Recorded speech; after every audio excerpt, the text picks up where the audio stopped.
Mix Up. Dustin. And I'm Rosie. We are so excited that you're back. Whoa! Last week's episode with Ed Wiesle. Learning about diversity and casting. That was powerful. If you haven't seen it, please check it out. We'll make sure to do another link because it was honestly really good. Best episode we've done so far. Do you think so? I really felt that it was, there was some really good information out of it. I felt that it was heartfelt from her side. I felt that it gave some insight on what it's really like to be a foreign actor. Yeah. And the reception that you get from production and from other talent. So I thought that was really good. It's just really important to showcase the fact that you can't tell diverse stories unless you're using a diverse group of actors. Yeah. It's really important because you're not going to have those feelings that you really need unless you're going to the source. So that's really important.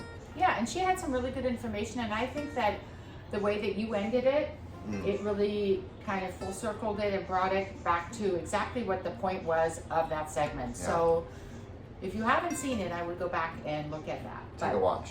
Hey, we're excited because we want to do something new and cool for the 51st episode of Monday Mix Up. Wow, that's that's a lot.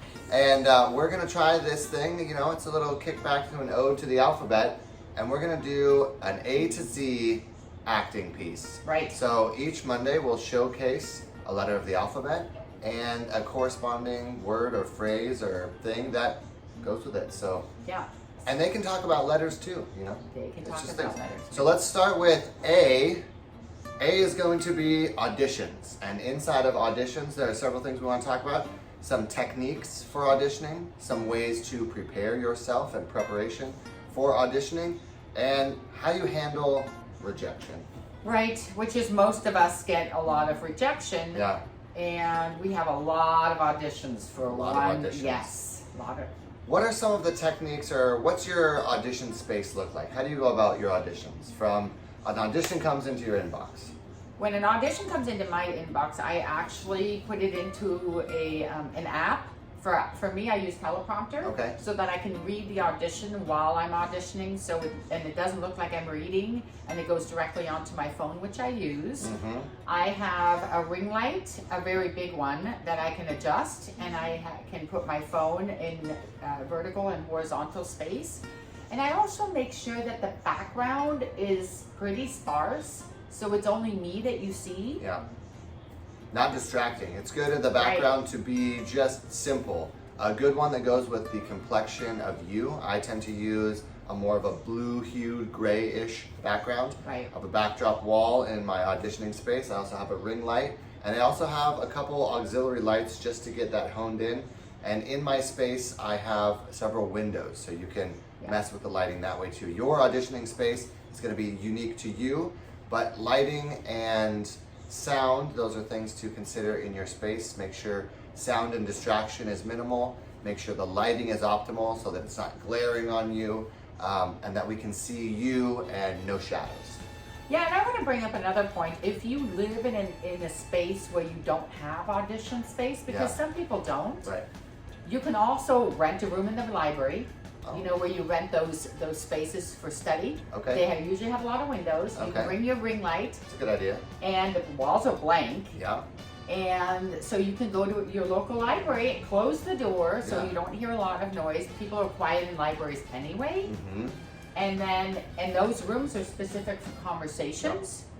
And then you could use that. And it's no cost. It's a really brilliant idea.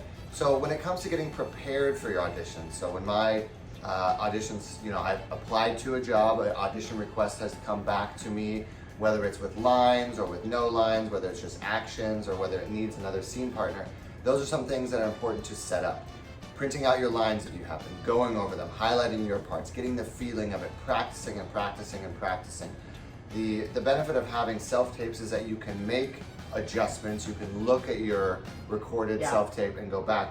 But be careful not to overdo the amount of times you're re-recording. Really give it some good thought, give it a go, and don't try to overanalyzing it. Time is of the essence. It's good to get those auditions in as quickly as possible to those casting directors. Right, and another thing I want to say is I have a template. So I have a couple of, if they want stills, for instance, with the auditions, I have a still photo of my face. I have it of my profiles, full body shots, Right. half.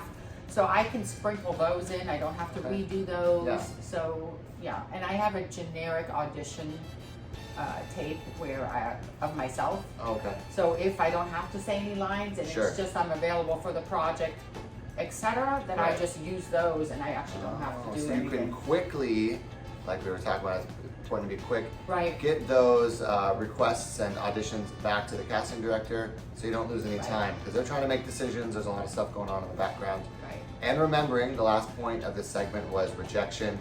You're gonna get it a lot. Probably 7 to 8 times out of 10, you're not gonna hear anything back. Yeah. And it's okay.